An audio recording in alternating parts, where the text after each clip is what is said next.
Hello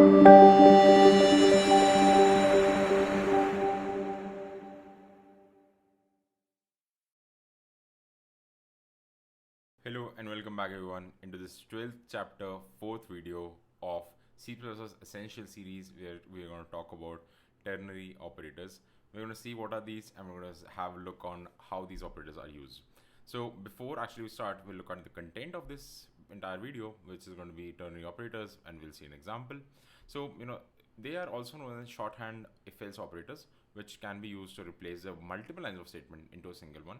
Now, the main idea is to replace and if-else statements, and you get a single line to represent the same thing. Okay, so it's pretty handy. It reduces a lot of lines of code and it optimizes your code as well. Okay, in terms of length, not in terms of any other thing.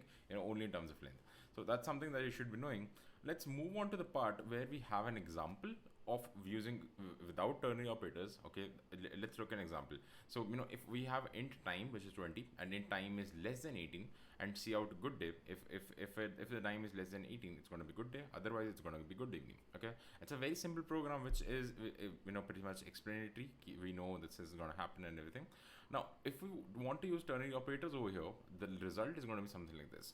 So string result. Okay, we are storing it in a string. Okay, result, because the sentence is basically a string. So string result equals to time, the greater than symbol 18 question mark. That's the syntax of it. Okay, by the way. So if you were wondering from where I got that thing, if you go back, we have this syntax over here. So variable, condition, question mark, expression true, which expression if it is true, and which expression if it is false. Okay, it's like if and else statement, but on a different way of putting it down.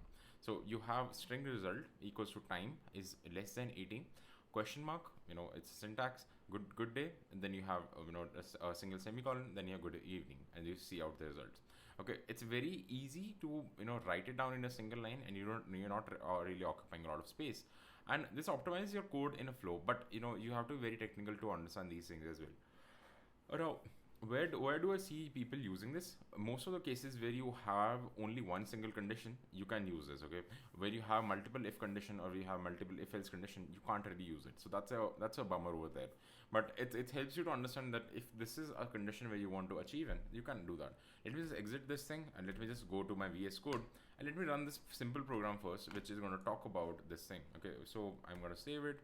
I'm going to clear my terminal and I'm going to run the code. So what we have is basically one. Okay, this is okay, I think this is the old one. Let me just copy this program.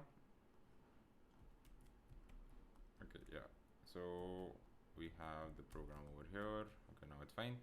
Okay, and then run. Okay, we have good evening. Okay, because this value doesn't really fall into the category where its time is less than 18. Okay, it's greater than 18, so it falls over there. And let's move on to the second one and let's see the output as well. Okay, so we have this program. Let's copy it over there. Okay, save it, run it, and we have good evening again. Now the thing is, like, the same thing is basically being taken place into a much more simplified format like this. Okay, so you have basically cut down a lot of lines of code and you have like a single line of code to explain everything you want. You just have to remember the syntax of it, which can be a little challenging sometimes. Okay, so you make sure you try to understand and remember the syntax.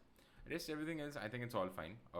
In case you feel like you want to modify this thing, you can keep that reference template of the syntax, this one, and you can use it and modify it according to your needs. So that's like more about it, and that's how you cover this topic, and I hope you understood this is how it should flow. Yeah, and that is like pretty much all about it.